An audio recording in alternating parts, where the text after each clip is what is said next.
Hi, I want to talk a little bit about ultrasound today. So the odds are good that if you talk to anyone who is pregnant today and you ask how many ultrasounds she's had, she's probably going to say 3 or more. So she gets pregnant, and one of the first things that often happens is an early ultrasound to determine the due date. And then we get to the end of the first trimester, and there's a nuchal translucency ultrasound to check for Down syndrome.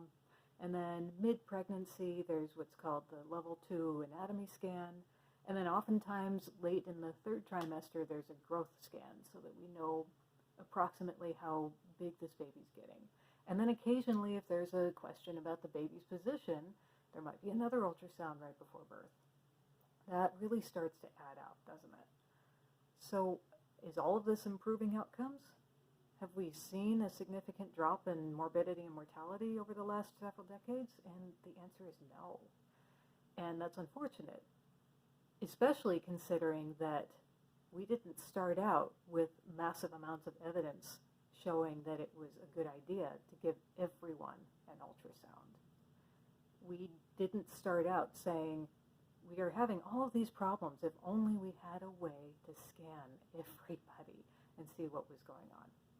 Well, now we're in the odd position of trying to say, let's back off on ultrasound, but it's so ingrained that we're the ones, those of us who are questioning it, we're the ones saying that the burden of proof is suddenly on us, where that is backwards. The burden of proof should have been on the people who wanted all of these ultrasounds. The burden of proof should have been on them to prove that it was safe and that it was improving outcomes.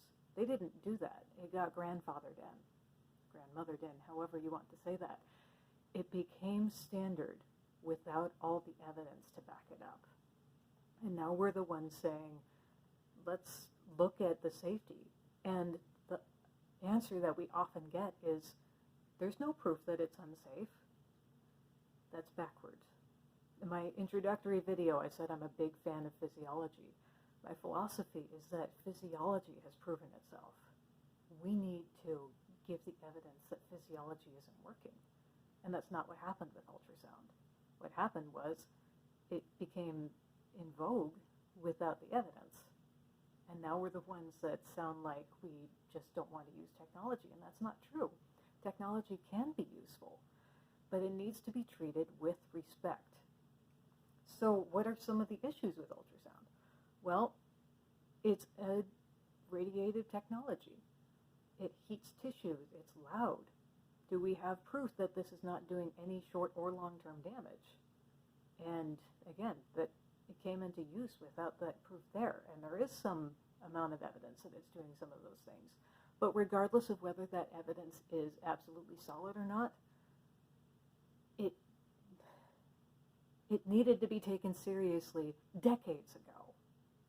And it should not be dismissed as, oh, you need to prove it as unsafe. It's just backward.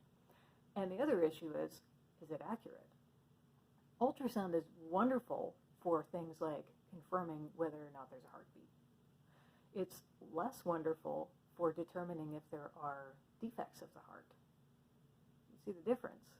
One of them is a simple binary yes-no, is there a heartbeat here? The other is very subtle, and it involves minute measurements and judgments about how things look.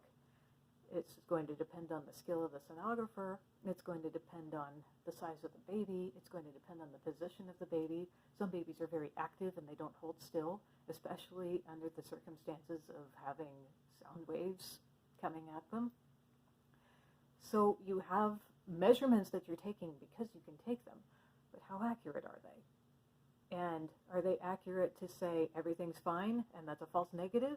Or are they accurate to say this looks like a problem and it doesn't end up being a problem? That's a false positive. And how does that affect the way you handle this pregnancy? You have information. Now what are you going to do with it? When you seek information, have a plan for what to do with it. If you just do a nuchal translucency fold because your doctor says you should, well, what are you going to do? I mean, it's admirable to say, we want to just make sure everything's okay with the baby. Who doesn't want that? Who doesn't want to make sure everything's okay? What if it doesn't show everything's okay. Now you have information and you're obligated to do something with it. You're obligated to make a choice. And suddenly people find themselves in the position of justifying whether that information is accurate after having the information. They didn't get informed consent coming in about how accurate that information might be if they get it. And how does this change your relationship with your pregnancy? If you get something that says that looks like it's not quite right, what are you going to do with it?